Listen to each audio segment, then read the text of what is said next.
Today, we're going to be learning about how looking at the positive and negative space can help improve the quality of our drawings. So I'd like you guys to open up your sketchbook to a new page, and I want you to write down these definitions. We're going to start with positive space.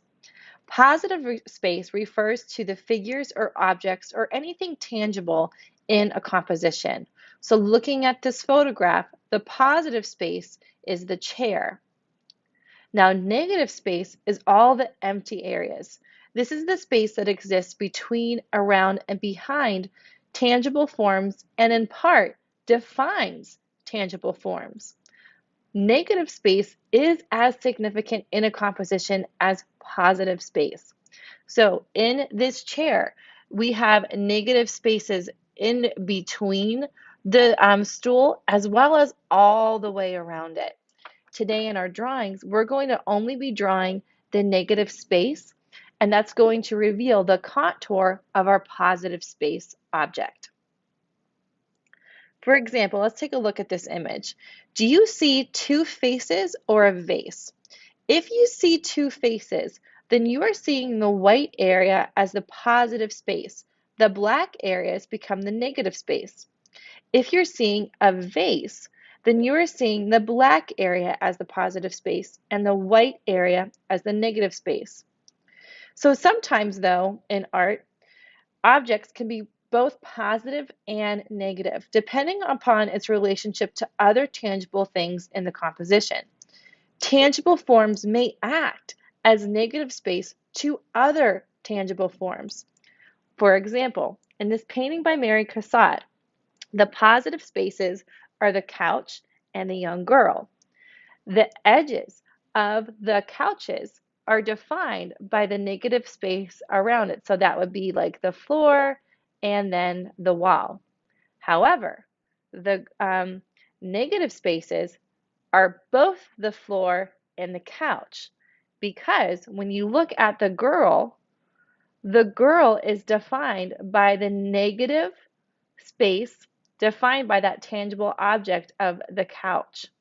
So once again, you can have tangible forms act as negative space to other tangible forms.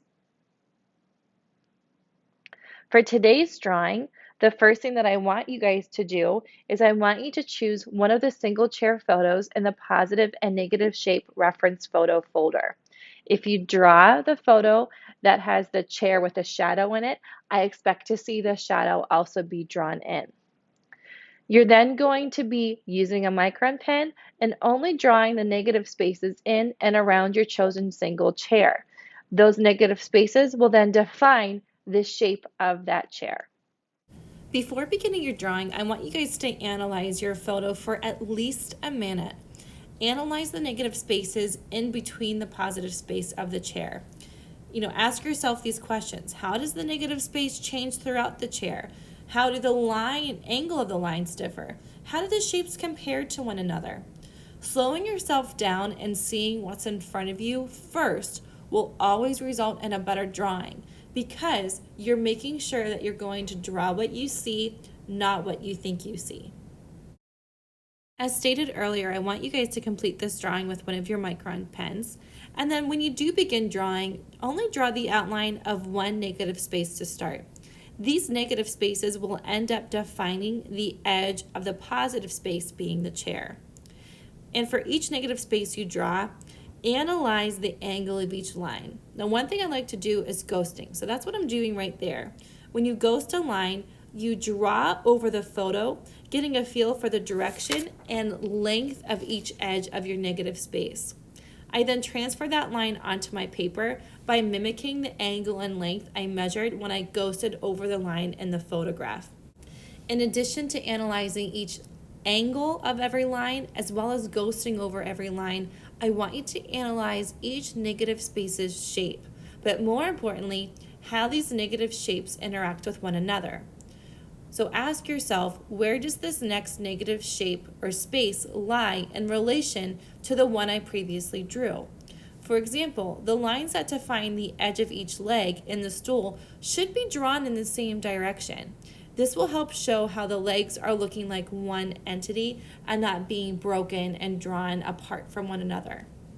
When you get to drawing the big open negative space around your chair, remember to slow down and make sure that every line you draw will line up with previous angles of lines you've already drawn. You'll see that on the right side edge of this middle row of negative spaces, my lines do not line up very evenly, and so that chair of that leg looks a little too crooked.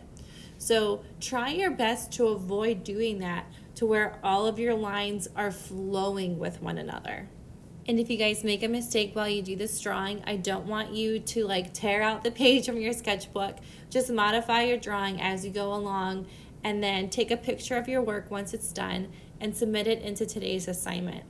This chair drawing should be done right below your positive and negative shape definitions that you wrote on your sketchbook. So when you take that photo, make sure you include the definitions and this drawing together.